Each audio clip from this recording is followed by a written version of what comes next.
The massive crystal dome above the Galactic Council chamber sparkled with lights from 1,000 different worlds. Inside, representatives from 7 major species sat around the circular table, their forms as different as the stars they came from.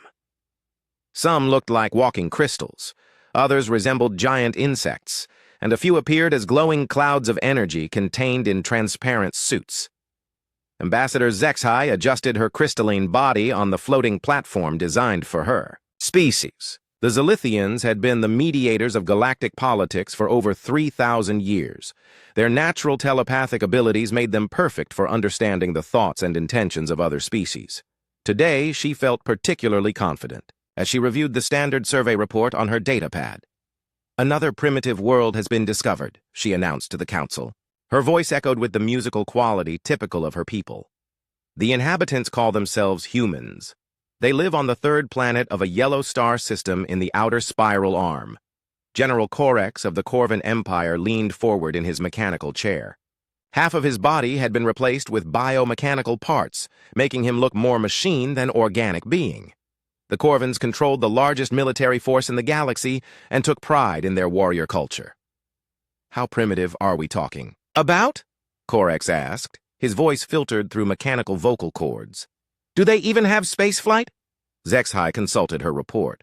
They achieved faster-than-light travel only recently. Their technology is very basic compared to our standards. They still use chemical rockets for most of their space travel. Their largest ships are less than 2 kilometers long. A sound that might have been laughter came from the ethereal representative, Vashati. The energy being's voice was like wind through crystal chimes. 2 kilometers? Our pleasure craft are larger than that. These humans sound like children playing with toys. Their society is also very fragmented, Zexhai continued. They have not achieved planetary unity. Instead, they are divided into hundreds of separate nations that compete with each other. They even fight wars among themselves. This information caused several council members to shake their heads or make disapproving sounds. The concept of a species fighting itself was considered primitive and wasteful by galactic standards. Most civilized species had unified their planets thousands of years ago.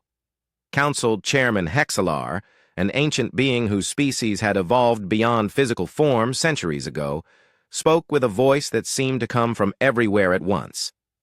"This is clearly another case for protective status. We cannot allow such a chaotic species to develop advanced weapons or spread their violent tendencies throughout the galaxy." The decision process was swift and routine. For over a millennium, the Galactic Council had followed the same procedure when encountering new species. Any civilization that had achieved faster-than-light travel was automatically contacted and given 2 choices: accept Council protection and guidance, or face immediate quarantine or elimination. Protective status meant the new species would surrender control of their military development, agree to resource-sharing quotas, and accept Council oversight of their expansion into space. In exchange, they would receive limited technology transfers and protection from hostile alien forces. The system had worked perfectly for hundreds of species. Some had initially resisted, but faced with overwhelming technological superiority, they all eventually submitted. The galaxy had been peaceful and orderly under Council rule. "I volunteer to deliver the standard ultimatum," General Corex announced, his mechanical fingers drumming on the table. "The Eternal Dominance is currently patrolling that sector. We could have this matter resolved within days." The Eternal Dominance was one of the most feared ships in the Corvan fleet. Over a kilometer long and bristling with quantum disruptors and plasma cannons, it had single-handedly conquered 3 different star systems. The ship's weapons could crack planets, and its shields could deflect the combined firepower of entire fleets. "Excellent," Chairman Hexalar replied. "Give them the standard 72 hours to consider their options. I doubt they will choose unwisely." Zexhai pulled up additional data about the human homeworld.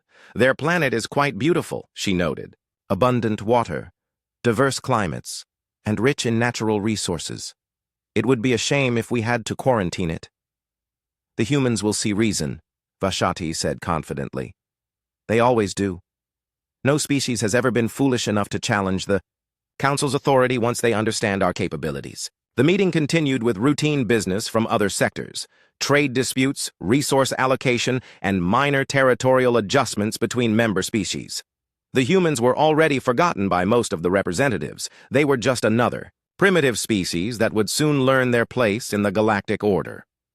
What none of the council members knew was that humanity had been aware of their existence for over 50 years. Earth's radio telescopes had intercepted council communications decades ago. Human scientists had worked tirelessly to decode the alien languages and understand the galactic political structure. The information they gathered painted a disturbing picture. The Galactic Council was not the benevolent organization it claimed to be. It was an empire that maintained control through technological superiority and military force. Species that refused to submit were either destroyed or trapped in quarantine zones that prevented them from developing further. Humanity's leaders had made a secret decision long ago. They would never bow to alien masters, no matter how advanced or powerful they claimed to be. Earth's resources had been quietly redirected toward military development and space exploration. Every nation on Earth had contributed to the effort, setting aside their differences to face the common threat from the stars. While the Council saw primitive chemical rockets and small spacecraft, they missed the massive construction projects hidden in Earth's asteroid belt. They failed to detect the advanced weapons testing in the outer solar system. Most importantly, they completely underestimated the human capacity for warfare. Humanity had evolved on a world where conflict was constant. Every advance in technology had been driven by the need to fight more effectively than their enemies. While other species had developed in peaceful environments or had their warrior instincts bred out of them through millennia of council rule, humans had retained their predatory nature. As General Corex prepared to depart for the human homeworld, he felt the same confidence that had carried him through dozens of successful conquests. The eternal dominance had never failed to convince a species to submit. Its mere presence in orbit around their homeworld was usually enough to make even the most stubborn aliens reconsider their position. The journey to Earth would take several days, even using the fastest hyperspace routes. Corex used the time to review standard conquest protocols and prepare the ultimatum that would be delivered to the human leadership. He had delivered the same speech so many times that he barely needed to think about it. What Corex did not know was that his ship had been detected the moment it entered human-monitored space. Secret sensor networks stretched throughout the solar system, tracking every movement of the approaching alien vessel. Deep in underground command centers, human military leaders watched and planned.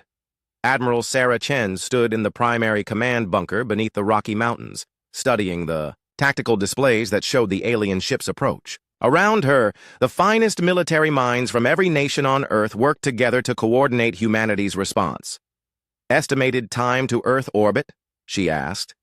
18 hours, Admiral, replied her chief of staff. "The alien ship is maintaining a direct course and showing no signs of stealth or evasive maneuvers." Chen nodded grimly. The aliens were so confident in their superiority that they saw no need for caution. That arrogance would be their downfall. "Signal all units," she commanded. "Operation Broken Silence begins in 12 hours. Let's show these aliens what happens when they threaten a species that never forgot how to fight." In orbit around Earth, invisible to alien sensors, the UES Indomitable waited in perfect silence. Admiral Sarah Chen walked through the corridors of the UES Indomitable with steady steps. The ship around her represented the best of human engineering and determination. 2 kilometers of reinforced titanium steel composite powered by fusion, reactors that burned hotter than most stars. Every system had been designed with one purpose in mind: to prove that humanity would never submit to alien rule. The bridge of the Indomitable buzzed with quiet activity. Officers moved between their stations with practiced efficiency, monitoring systems that the Galactic Council could not even imagine. Chen took her position at the central command chair and looked out through the main view screen at Earth below. The blue and green world looked peaceful from orbit, but Chen knew that billions of humans were watching and waiting to see if their species would remain free. "Status report," she ordered. Commander Rodriguez, her tactical officer, turned from his station. "All weapons systems are online and ready.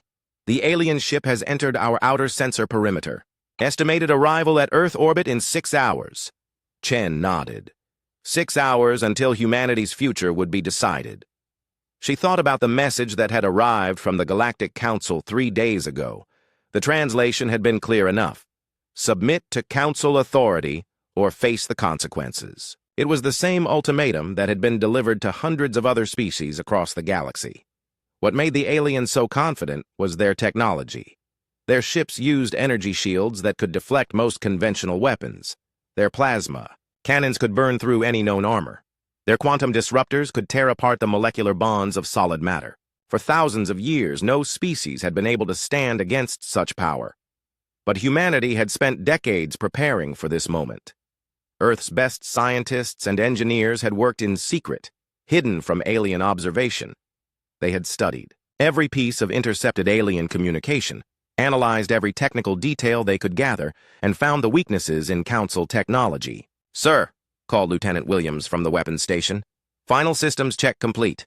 All Mayhem units are loaded and ready for deployment." Chen smiled coldly. The magnetically accelerated hypervelocity emergency munition system was humanity's masterpiece.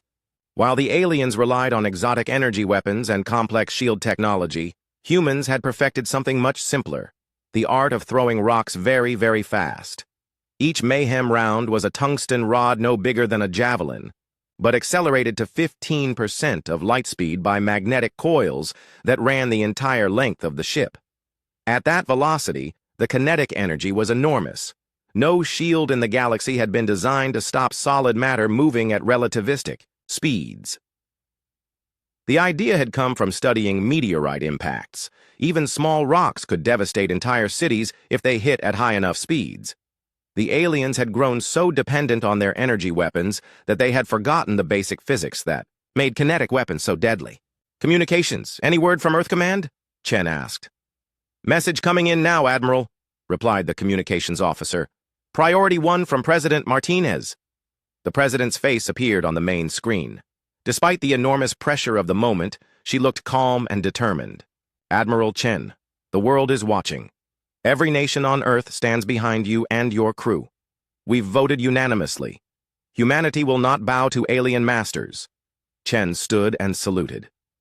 "Understood, Madam President. We will not let our species down." The Baikowit transmission ended and Chen turned back to her officers. Each one of them was a volunteer who had trained for years for this mission. They came from every nation on Earth, united by their determination to keep humanity free. "Listen up, everyone," Chen announced. "In a few hours, an alien warship is going to arrive in Earth orbit. They expect us to surrender without a fight. They think we're just another primitive species that will be impressed by their superior technology." She paused and looked around the bridge. "They're wrong. Humanity has been fighting wars since before we learned to make fire. We've turned conflict into an art form. We've survived ice ages, plagues, world wars, and nuclear weapons. We're still here because we never give up and we never submit." The crew listened in silence. They had heard similar speeches during training, but this time it was real. In a few hours, they would either prove humanity's worth or die trying. "The aliens think their energy shields make them invincible," Chen continued. "They've never faced an enemy that uses pure kinetic energy. Their quantum disruptors are impressive, but they're useless against a target they can't see. Their plasma cannons can burn through any armor, but they can't hit what they can't detect." Commander Rodriguez raised his hand. "Admiral, what about their backup forces? Intelligence suggests the Corvan Empire has over 1,000 ships. That's why we're not just fighting one ship today," Chen replied. "We're sending a message to the entire galaxy. We're going to show them that humanity is not another species to be conquered. We're the species that other species should fear." She moved to the tactical display and pointed to the approaching alien vessel. "The Eternal Dominance is their most powerful warship. It has conquered entire star systems. If we can destroy it, every alien in the galaxy will think twice before threatening Earth." The bridge fell silent as the crew absorbed the magnitude of their mission. They were not just fighting for Earth, but for the future of human independence in a galaxy ruled by alien empires. "Stealth systems report," Chen ordered. "All stealth fields active," reported the engineering officer. "We are completely invisible to their sensors. The alien ship has no idea we're here." Humanity's breakthrough in stealth technology had been the result of decades of research into metamaterials and electromagnetic manipulation. While other species announced their presence with massive energy signatures, human ships could move through space like ghosts.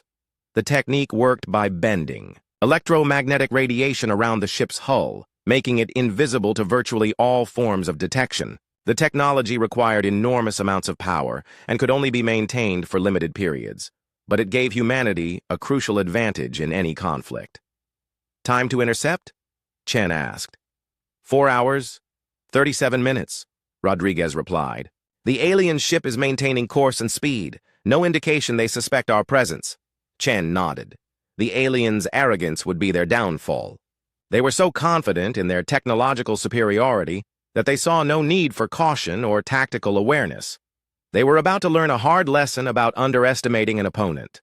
All departments, prepare for combat operations, Chen announced over the ship's communication system. This is not a drill. In 4 hours, we make history. Throughout the ship, human crews ran final checks on systems that represented the pinnacle of Earth's military technology. In the weapons bays, technicians made last-minute adjustments to the magnetic acceleration coils. In engineering, fusion reactors hummed with barely contained energy. In the computer cores, artificial intelligence systems calculated trajectories and timing with inhuman precision. The Indomitable was more than just a warship. It was humanity's statement to the galaxy that Earth would never be conquered. Every system, every weapon, every piece of technology had been designed by humans who refused to accept alien domination. As the hours passed, tension filled the bridge. The alien ship grew larger on the tactical displays, its massive bulk dwarfing anything humanity had ever built before. But size was not everything in space combat. Speed, surprise, and superior tactics could overcome even the largest enemy. "Admiral," called the sensor operator. "The alien ship is slowing. They're preparing to enter Earth orbit." Chen took a deep breath. The moment of truth had arrived. "All stations, battle stations. Today we show the galaxy what humanity is capable of." General Korex stood on the command deck of the Eternal Dominance, watching the blue world of Earth grow larger on his displays. The planet looked peaceful from this distance, with white clouds swirling over green continents and blue oceans. It reminded him of dozens of other worlds he had conquered during his long military career. The bridge around him was a testament to Corvan military engineering. Holographic displays showed every detail of the surrounding space. Weapon systems, charged with enough power to crack continents. Shield generators hummed with energy that could deflect the combined firepower of entire fleets. The Eternal Dominance was more than a warship. It was a symbol of Corvan supremacy in the galaxy, status. "Report!" Korex ordered, his mechanical voice echoing through the bridge. "All systems operating at full efficiency," replied his second-in-command, Captain Vextar.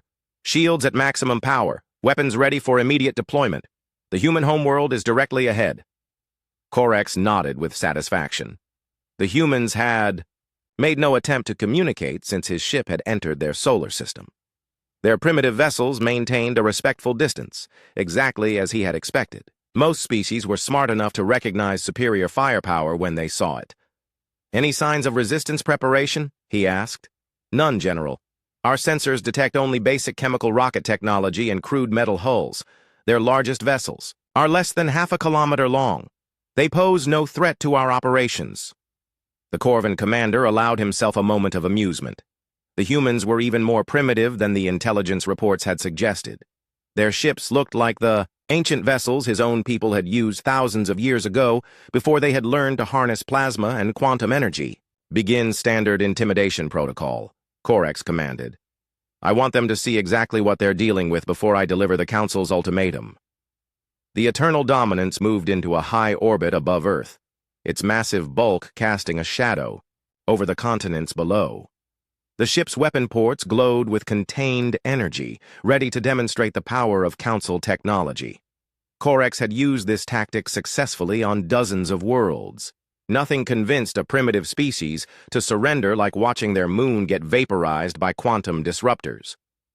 What Korex could not see was the UES Indomitable, sliding through space less than 50 kilometers away. Humanity's stealth technology made the ship completely invisible to Corvan sensors. To their instruments, the space around Earth appeared empty, except for the primitive human vessels keeping their distance. On the bridge of the Indomitable, Admiral Chen watched the alien warship position itself above her homeworld. The Eternal. Dominance was even larger than Earth's intelligence reports had suggested. Its hull bristled with weapon emplacements and sensor arrays. Energy shields shimmered around its perimeter like a protective bubble. "Target analysis complete," reported Commander Rodriguez. "The alien ship's shields are designed to deflect energy weapons and conventional projectiles. Their armor appears to be some kind of energy-resistant composite material." Chen studied the tactical display showing the alien vessel's specifications. The Corvins had built their ship like a fortress, designed to absorb punishment and deliver devastating counterattacks. It was exactly the kind of weapon that had allowed the Council to dominate the galaxy for millennia. "Weaknesses?" Chen asked. "The shields show fluctuations at regular intervals, probably for power cycling. The communication arrays are heavily armored but extend beyond the shield perimeter. Most importantly, their sensors appear to be completely ineffective against our stealth systems." Chen smiled grimly. The aliens had grown so dependent on their advanced technology that they had forgotten basic tactical awareness. They were sitting in Earth orbit like a stationary target, completely unaware that a human warship was stalking them. "Weapons status?" she asked. "All mayhem systems charged and ready," Lieutenant Williams reported. "Targeting solutions calculated for maximum effect. We can disable their primary systems before they have time to react." The plan was elegant in its simplicity. The Indomitable would remain invisible until the moment of attack. Tungsten rods, accelerated to relativistic speeds, would punch through the alien shields like they were made of paper. The first volley would target communication systems, preventing the aliens from calling for help. The second would destroy their weapons and engines, leaving them helpless. "Remember," Chen told her crew, "we're not just fighting one ship today. We're sending a message to every alien species in the galaxy. They need to understand that humanity is not another primitive race to be conquered." On the Eternal Dominance, General Corex was growing impatient. The humans had been given ample time to respond to his presence, but their leaders remained silent. It was time to demonstrate the consequences of defying Council authority. "Target their moon," he ordered. "A single quantum disruptor burst should create an impressive crater. That should encourage them to negotiate." Captain Vextar hesitated. "General, the Council protocols recommend starting with uninhabited targets first. Perhaps an asteroid or space station would be more appropriate." Corex's mechanical fingers drummed on his command chair. "These humans need to understand the reality of their situation. Their moon is large enough to create a visible impact, but far enough away to avoid immediate casualties. It's the perfect demonstration." The Eternal Dominance's primary quantum disruptor began charging, drawing power from the ship's fusion reactors. The weapon was capable of destabilizing the molecular bonds of any matter it touched, effectively disintegrating targets at the atomic level. Against primitive human technology, it would be devastatingly effective. What Corex did not realize was that his every action was being monitored by human sensors. The moment the alien weapon began charging, alert signals flashed throughout the Indomitable's bridge. "Admiral, the alien ship is powering weapons," Rodriguez reported urgently. "They appear to be targeting Luna." Chen's expression hardened. The aliens were preparing to attack Earth's moon as a demonstration of their power. It was exactly the kind of arrogant display that the Council used to intimidate new species into submission. "Not today," she said quietly. "All weapons, prepare for immediate engagement. Target their communication arrays first, then their weapon systems. I want them silenced and helpless before they know what hit them." Lieutenant Williams' hands moved over his controls with practiced precision. "Targeting solutions locked. Mayhem systems ready for firing sequence. Fire," Chen commanded. The Indomitable's magnetic acceleration coils activated in perfect synchronization. Tungsten rods, each one massing several hundred kilograms, were accelerated down the length of the ship at incredible speed. The projectiles emerged from the weapon ports at 15% of light speed, invisible to conventional sensors and unstoppable by any known defense. The first salvo of 12 rounds crossed the space between the two ships in less than a second. The tungsten penetrators struck the Eternal Dominance's shields with the force of nuclear weapons, but instead of exploding, they punched through the energy barriers and continued into the ship's hull. The alien vessel shuddered as the kinetic projectiles tore through its armored superstructure. Communication arrays exploded in showers of sparks and debris. Sensor clusters were reduced to molten metal. The ship's primary quantum disruptor, still charging for its attack on Luna, was severed from its power source and rendered useless. On the Corvin bridge, chaos erupted as systems failed throughout the ship. Emergency lights flashed red as damage. Reports flooded in from every section. The Eternal Dominance, pride of the Corvin fleet, had been crippled in seconds by an enemy they had never seen coming. "What happened?" Corex roared, his mechanical voice distorting with rage and confusion. "Where did that attack come from?" "Unknown, General," Vexatar replied, his voice shaking with fear. "Our sensors show no hostile vessels in range. The attacks appeared to come from empty space." Corex stared at the tactical displays in disbelief. His ship had been attacked by invisible enemies using weapons that bypassed all known defensive systems. In 30 years of military service, he had never encountered anything like it. "Damage report," he demanded. "Primary communications offline. Main weapons disabled. Shield generators operating at 20% efficiency. Engineering. Reports hull breaches on 12 decks." The general's confidence evaporated as he realized the magnitude of his situation. The Eternal Dominance was helpless, cut off from contact with the Council, and facing an enemy that could strike without warning from positions he could not detect. In the space around Earth, the Indomitable remained invisible, watching its handiwork, with cold satisfaction. The first phase of Operation Broken Silence had been completed with perfect precision. Now came the second phase, which would send shockwaves throughout the galaxy. The second wave of attacks began exactly 30 seconds after the first.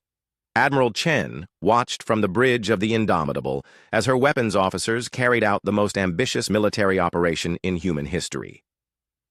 While the crippled Eternal Dominance drifted helplessly in Earth's orbit, tungsten rods accelerated to impossible speeds reached out toward targets throughout the solar system. "Relay Station Alpha destroyed," Lieutenant Williams reported with calm precision. "Beta and Gamma stations eliminated. Delta Station confirmed destroyed." Each relay station had been a miracle of galactic engineering, using quantum entanglement technology to allow instant communication across thousands of light years. The stations orbited Sol, Luna, Mars, and the outer planets, connecting Earth to the vast network that linked every civilized world in the galaxy. Now they were nothing but expanding clouds of debris. Chen had studied the galactic communication network for years, learning its structure and identifying its critical weaknesses. The network was like a spider's web spanning the galaxy, with major nodes connecting dozens of smaller relays. Strike the right points, and entire sectors would fall silent. Strike enough nodes simultaneously, and the whole system would collapse. "Jupiter relay offline," came another report. "Saturn stations destroyed. All primary nodes in the Sol system have been eliminated." But the human attack was not limited to their own solar system. Throughout the galaxy, other weapons platforms that had been secretly positioned over the years were activating.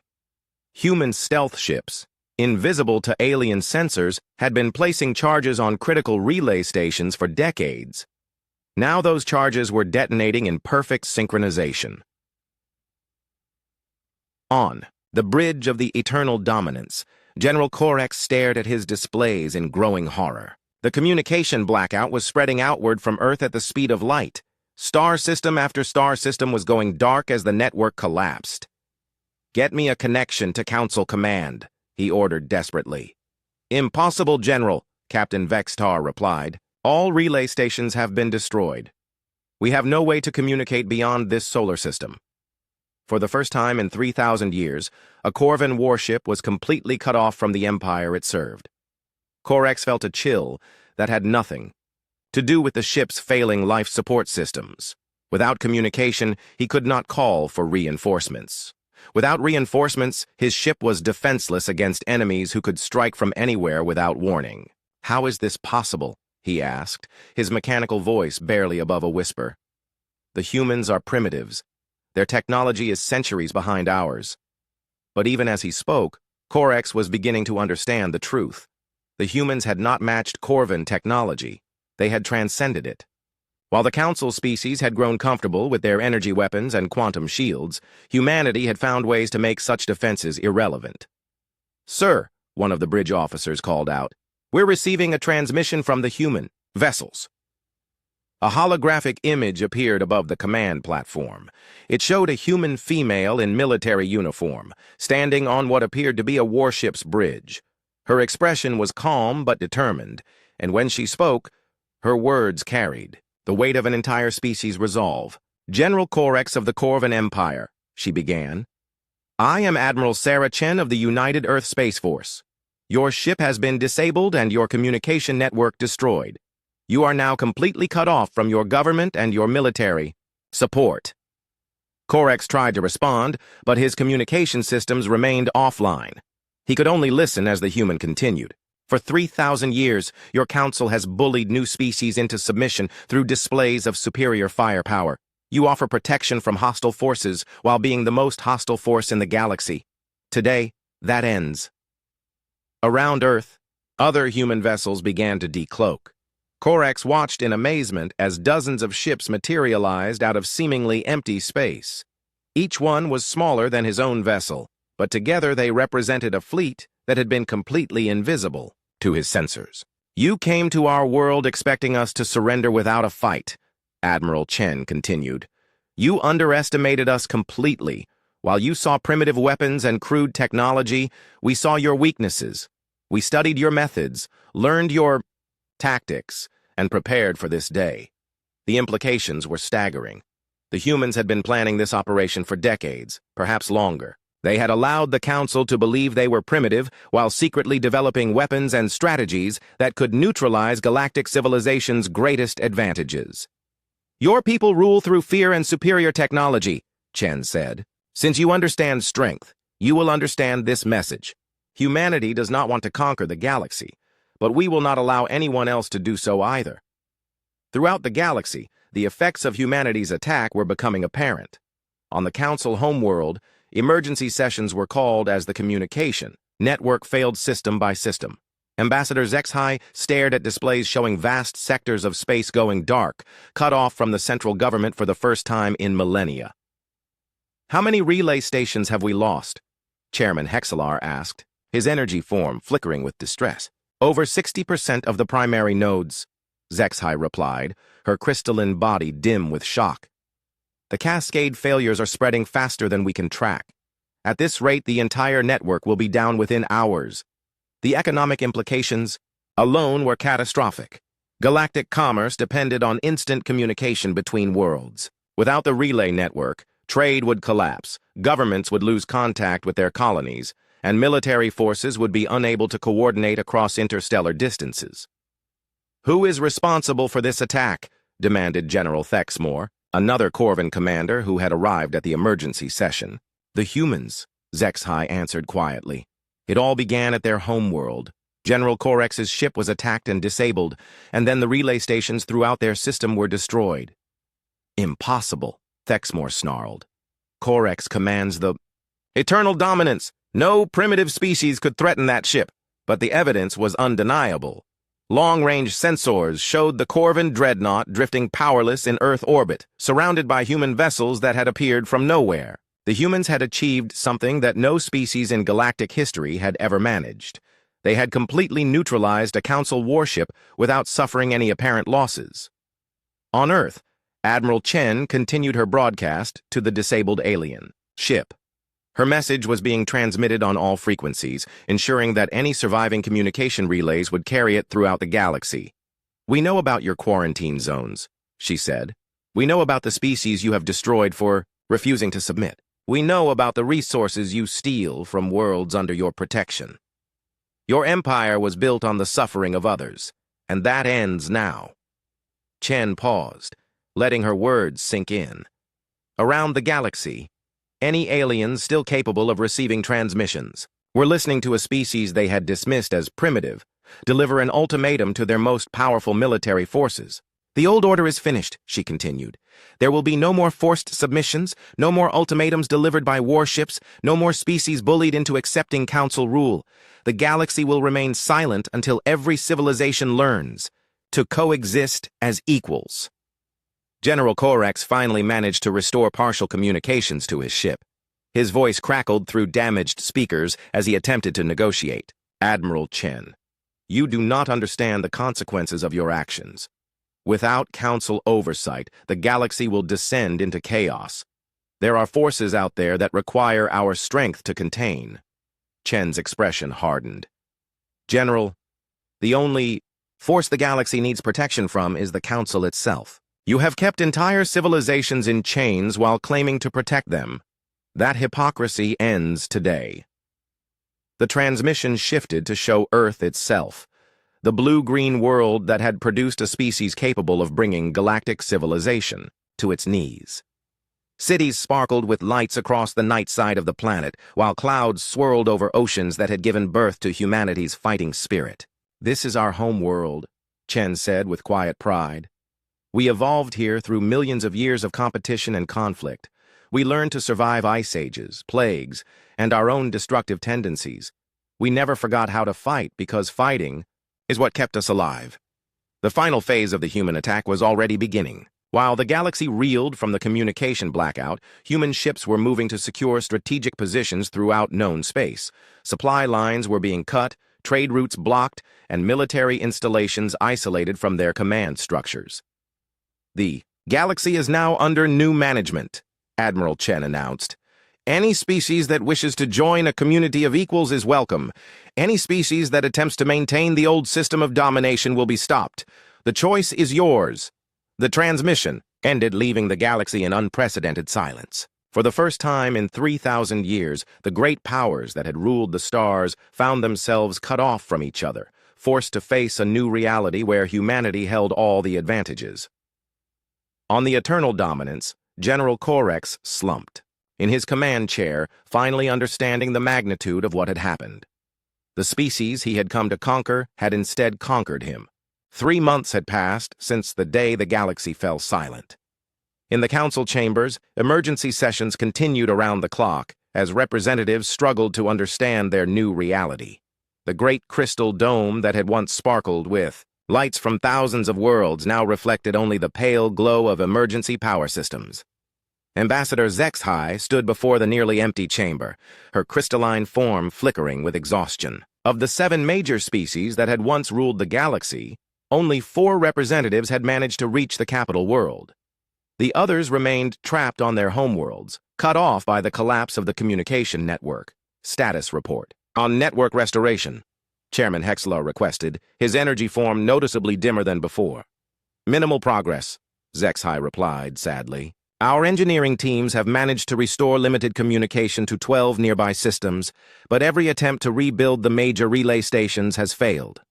The humans destroyed the quantum entanglement cores so completely that we cannot even understand how they did it.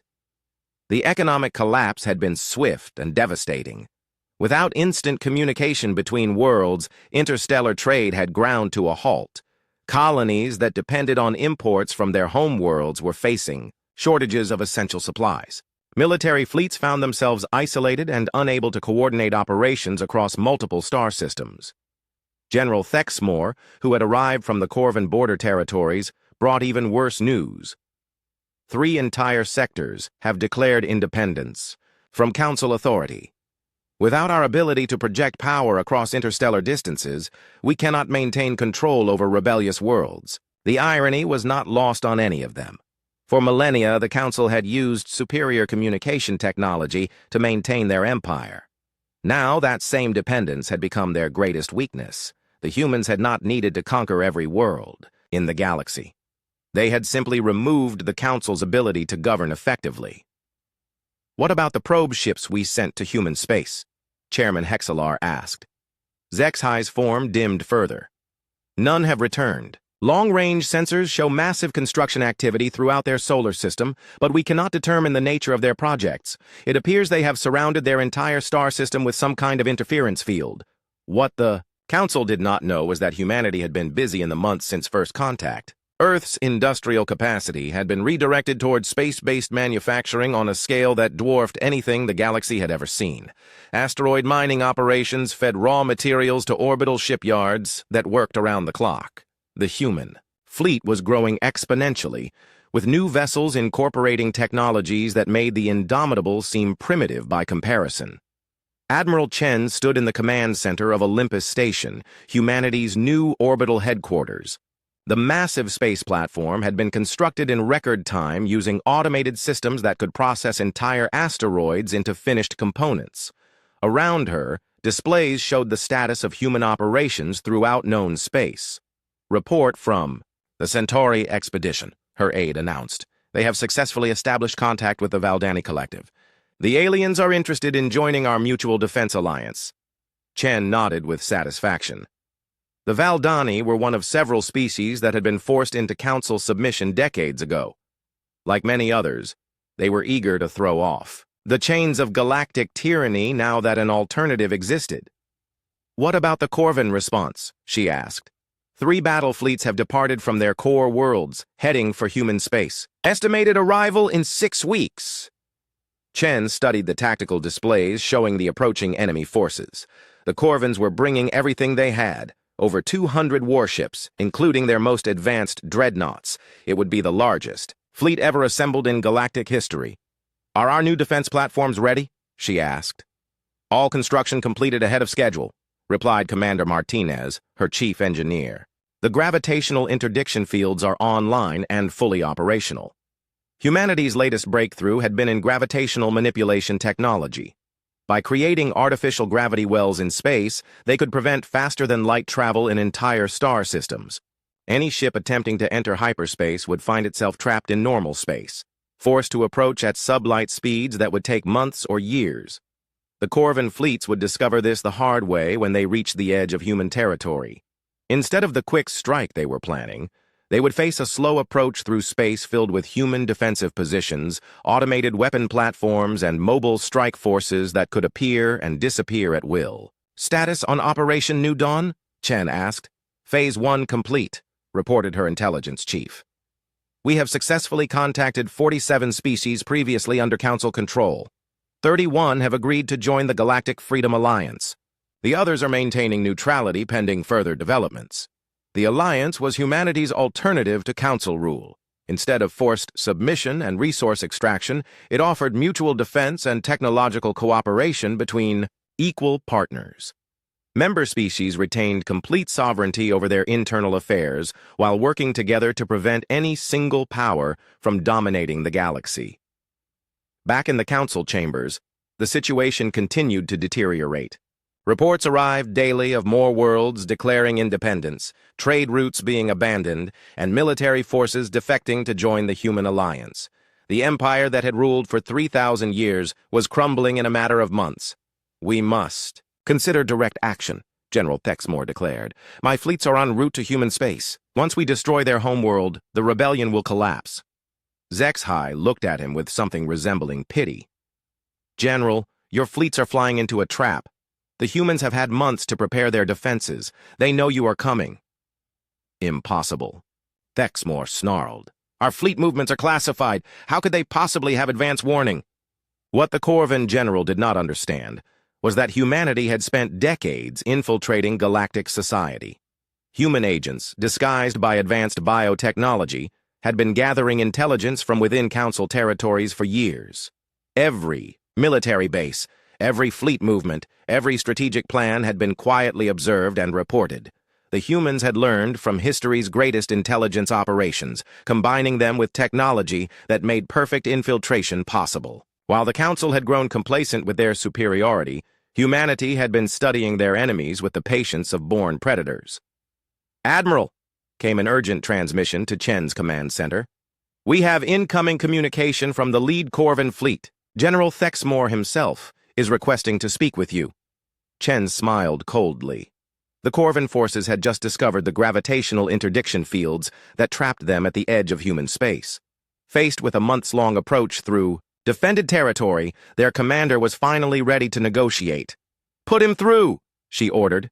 The main display showed the interior of a Corvan flagship. General Thexmore appeared even more mechanical than his subordinates, with most of his organic body replaced by military implants. His expression was a mixture of rage and growing concern. Human Admiral, he began, his voice distorting through damaged vocal systems. You have committed acts of war against the Galactic Council. Surrender immediately and we may show mercy to your species. Chen's response was delivered with the calm confidence of someone holding all the advantages. General, Thexmore, your fleets are trapped in our gravitational interdiction field. You cannot retreat to hyperspace, and any advance toward Earth will take approximately 8 months at sublight speed. During that time, you will face constant attacks from forces you cannot detect or defend against. The Corvan general's mechanical features twisted with fury. You think your primitive tricks will stop the might of the Corvan Empire? We have conquered 100 worlds, and yet you cannot conquer one solar system, Chen replied. Your ships are designed for intimidating primitives, not fighting an enemy that can match your technology and exceed your tactics. You have forgotten how to fight because you have never faced real opposition. To prove her point, Chen activated a display showing the space around the trapped Corvan fleets. Dozens of human vessels materialized out of apparent emptiness, their stealth systems disengaging simultaneously. The aliens found themselves surrounded by enemies that had been invisible until that moment. This is your only warning, Chen continued. Withdraw your fleets and return to Corvan space.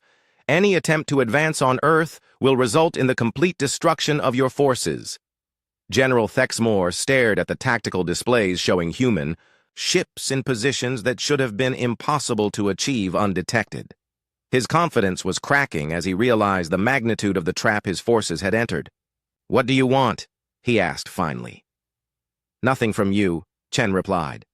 We want you to leave us alone and let the galaxy choose its own future. The age of council domination is over. Species that wish to remain free are welcome to join our alliance. Those that prefer the old ways of conquest and submission will find themselves increasingly isolated. The transmission ended, leaving the Corvan general to contemplate his impossible situation.